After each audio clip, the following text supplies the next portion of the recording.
Acid-base disorders represent one of the most critical metabolic disturbances in clinical practice, as the imbalance between acid or base production and the body's ability to compensate can compromise vital functions within hours. These disorders include acidosis and alkalosis, both in their metabolic and respiratory forms, with direct effects on the neurological, cardiovascular, and respiratory systems. Early detection and proper management are essential to ensure patient stability in emergency situations.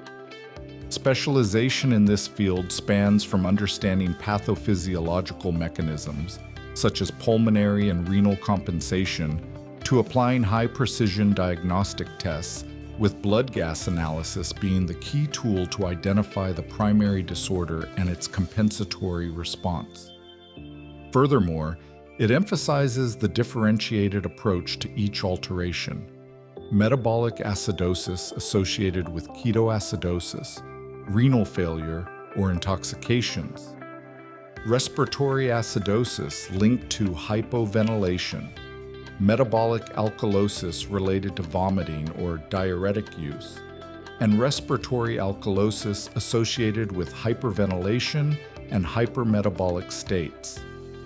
Each scenario requires specific treatment and protocols tailored to etiology and severity. In summary, the management of acid-base disorders strengthens clinical excellence, promotes advanced therapeutic strategies, and reinforces medical leadership based on diagnostic precision and rapid emergency response.